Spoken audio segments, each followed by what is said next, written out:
Bihar STET exam 2025 21 अक्टूबर 2025 का जो second shift का एग्ज़ाम जो 2 बजे से लेकर के 4:30 बजे के बीच में कंडक्ट कराया गया, तो इसका जो है समाप्त हो चुका है।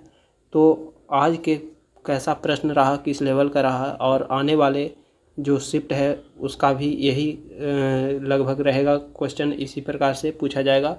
तो आज के जो वीडियो है इसमें शिक्षण कला और जीके का कुछ प्रश्न है इसमें, जो कि चलिए देख लेते हैं क्या क्या क्वेश्चन है।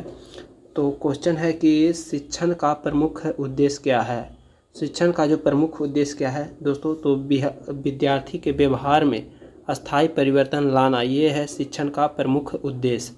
तो नेक्स्ट क्वेश्चन क्या है कि शिक्षण प्रक्रिया का प्रारंभ किससे होता है। तो शिक्षण प्रक्रिया का जो प्रारंभ होता है ये प्रेरणा से होता है, प्रेरणा से।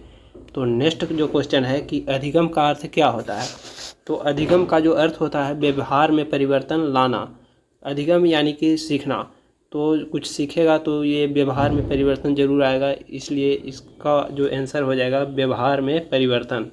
नेक्स्ट क्वेश्चन है कि सार्थक अधिगम की संकल्पना किसने दी थी। तो सार्थक अधिगम का जो संकल्पना जो है दिए थे आशुवेल। आशुवेल इस क्वेश्चन का राइट आंसर हो जाएगा, आप लोग याद कर लीजिए। नेक्स्ट क्वेश्चन है कि व्यवहारवाद का मुख्य सिद्धांत क्या है। तो व्यवहारवाद का जो मुख्य सिद्धांत है ये है प्रयत्न और त्रुटि। प्रयत्न और त्रुटि इस क्वेश्चन का राइट आंसर हो जाएगा। नेक्स्ट क्वेश्चन है कि शिक्षण की सर्वश्रेष्ठ विधि कौन सी मानी जाती है। तो शिक्षण की जो सर्वश्रेष्ठ विधि है ये सहकारात्मक अधिगम हो जाएगा। नेक्स्ट क्वेश्चन है कि ब्लूम का वर्गीकरण किससे संबंधित है। तो ब्लूम का जो वर्गीकरण है ये शिक्षण उद्देश्य से संबंधित है। शिक्षण उद्देश्य इस क्वेश्चन का राइट आंसर हो जाएगा। शिक्षण उद्देश्य से संबंधित है ब्लूम का वर्गीकरण सिद्धांत। नेक्स्ट क्वेश्चन है कि शिक्षा का समाजशास्त्रीय जो आधार क्या है। तो शिक्षा का समाजशास्त्रीय आधार जो है ये संस्कृति है। संस्कृति इस क्वेश्चन का राइट आंसर हो जाएगा। नेक्स्ट क्वेश्चन है कि बालक के विकास का सर्वप्रथम चरण कौन सा होता है। तो बालक का जो विकास होता है सबसे पहले आता है ये शैशवावस्था आता है। तो शैशवावस्था इस क्वेश्चन का राइट आंसर हो जाएगा। नेक्स्ट क्वेश्चन है कि प्रतिक्रिया, प्रतिक्रिया का संबंध किससे है। तो प्रतिक्रिया का संबंध है अधिगम से। तो इस क्वेश्चन का राइट आंसर अधिगम हो जाएगा। नेक्स्ट क्वेश्चन है कि निर्माणवादी दृष्टिकोण के अनुसार शिक्षण जो है क्या है। तो विद्यार्थी केंद्रित होता है, विद्यार्थी केंद्रित होता है। नेक्स्ट क्वेश्चन है कि शिक्षा जीवन की तैयारी नहीं स्वयं जीवन है, किसका कथन है। तो शिक्षा जीवन की तैयारी नहीं स्वयं जीवन है, यह जो कथन है कहने वाले हैं जॉन डेवी। जॉन डेवी इस क्वेश्चन का राइट आंसर हो जाएगा। नेक्स्ट क्वेश्चन है कि शिक्षण कौशल का संबंध किससे है। तो शिक्षण कौशल का संबंध जो है शिक्षण प्रक्रिया की क्षमता से है। शिक्षण प्रक्रिया की क्षमता से है, इस क्वेश्चन का राइट आंसर हो जाएगा। नेक्स्ट क्वेश्चन है कि प्रभावी शिक्षण में सबसे महत्वपूर्ण घटक क्या है।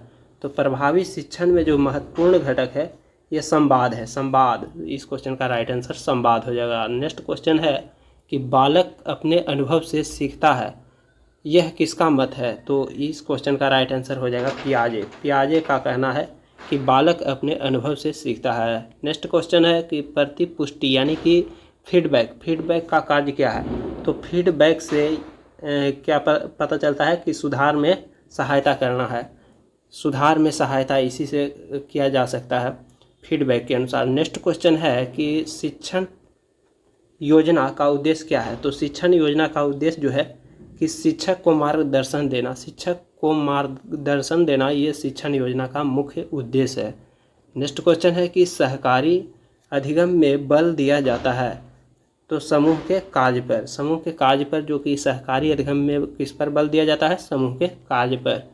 नेक्स्ट क्वेश्चन है कि शिक्षण विधि का चयन निर्भर करता है, किस पर करता है, विषय की प्रकृति पर करता है, मेन रूप से विषय की प्रकृति पर हो जाएगा। नेक्स्ट क्वेश्चन है कि शैक्षिक मूल्यांकन का मुख्य उद्देश्य क्या है। तो अधिगम का मूल्यांकन करना, अधिगम का मूल्यांकन करना इस क्वेश्चन का राइट आंसर हो जाएगा। नेक्स्ट क्वेश्चन है कि अभिप्रेरणा का मुख्य उद्देश्य क्या है। तो अभिप्रेरणा का जो मुख्य उद्देश्य है विद्यार्थी को क्रियाशील बनाना, विद्यार्थी को क्रियाशील बनाना, ये किसका मुख्य उद्देश्य है? अभिप्रेरणा का। तो इस प्रकार से आप इसको याद कर लीजिए। नेक्स्ट क्वेश्चन क्या है कि शिक्षक का सर्वोत्तम गुण क्या होना चाहिए? तो संवेदनशीलता होना चाहिए, संवादशीलता। इस क्वेश्चन का राइट आंसर हो जाएगा संवादशीलता। नेक्स्ट क्वेश्चन है कि ड्रिल विधि का उपयोग किया जाता है। ड्रिल विधि का उपयोग किस में किया जाता है? तो अभ्यास और दृढ़ीकरण के लिए, अभ्यास और दृढ़ीकरण हेतु ड्रिल विधि का उपयोग किया जाता है। नेक्स्ट क्वेश्चन है कि पावलाव का प्रयोग किस पर आधारित है? पावलाव का जो प्रयोग है किस पर आधारित है? तो शर्तबद्ध प्रतिक्रिया पर किसका नियम आधारित है? पावलाव का। नेक्स्ट क्वेश्चन है कि समायोजन शब्द का प्रयोग किसने किया था? तो पियाजे। इस क्वेश्चन का राइट आंसर हो जाएगा पियाजे। समायोजन शब्द का सर्वप्रथम प्रयोग जो है पियाजे ने किया था। नेक्स्ट क्वेश्चन है कि गुणात्मक मूल्यांकन का उद्देश्य क्या है? तो गुणात्मक मूल्यांकन का जो उद्देश्य है कि छात्र के समग्र विकास को जानना, छात्र के समग्र विकास को जानना, ये गुणात्मक मूल्यांकन का उद्देश्य है। नेक्स्ट क्वेश्चन है कि सफल शिक्षक वह है जो क्या है? विद्यार्थी को जो समझता हो वही सफल शिक्षक हो सकता है। तो अब है जो क्वेश्चन है कि जीके का क्वेश्चन है, तो चलिए एक नज़र इसको भी देख लेते हैं।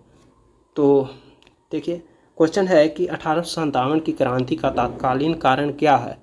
तो चर्बी युक्त कारतूस का प्रयोग जो किया गया था, इसी के मेन जो तत्कालीन कारण है यही है चर्बी युक्त कारतूस, जो 1857 का क्रांति हुआ। नेक्स्ट क्वेश्चन है, और सबसे पहले मंगल पांडे ने किए थे बैरकपुर से। तो नेक्स्ट क्वेश्चन है कि मौर्य साम्राज्य की राजधानी कहाँ थी? तो मौर्य साम्राज्य की राजधानी कहाँ थी? पाटलिपुत्रा थी। और स्थापना जो किए थे चंद्रगुप्त मौर्य किए थे। नेक्स्ट क्वेश्चन है कि सूर्य के चारों ओर जो पृथ्वी की परिक्रमा करने में कितना समय लगता है? तो जब पृथ्वी जो है सूर्य का परिक्रमा करता है तो इसी को एक वर्ष, एक ईयर कहते हैं, यानी कि 365 दिन हो जाएगा और 6 घंटे लगते हैं। पूरी 365 दिन और 6 घंटे हो जाएंगे। नेक्स्ट क्वेश्चन है कि भारत का सबसे बड़ा मरुस्थल कौन हो जाएगा? तो भारत का सबसे बड़ा मरुस्थल थार मरुस्थल होगा। अगर विश्व का सबसे बड़ा मरुस्थल पूछा जाता तो यहाँ पर सहारा मरुस्थल हो जाएगा। नेक्स्ट क्वेश्चन है कि संविधान का कौन सा अनुच्छेद समानता के अधिकार से संबंधित है? तो संविधान का जो अनुच्छेद है समानता के अधिकार से संबंधित जो है ये अनुच्छेद 14 है, 14, जो विधि के समक्ष समानता को दर्शाता है। नेक्स्ट क्वेश्चन है कि भारत के राष्ट्रपति बनने के लिए न्यूनतम कितना आयु होना चाहिए? तो भारत के जो राष्ट्रपति बनने के लिए न्यूनतम जो है 35 वर्ष होना चाहिए, और राज्यपाल के लिए भी 35 वर्ष होना चाहिए, और उपराष्ट्रपति को भी 35 वर्ष। और जो कि अगर लोकसभा के अगर सदस्य बनना चाहते हैं तो उसके लिए है 25 वर्ष, और राज्यसभा के सदस्य के लिए 30 वर्ष, और वोट डालने का उम्र जो है ये 18 वर्ष, और मुखिया के चुनाव लड़ने के लिए कितना वर्ष है? 21 वर्ष। तो इस क्वेश्चन का राइट आंसर जो हो जाएगा 35 वर्ष।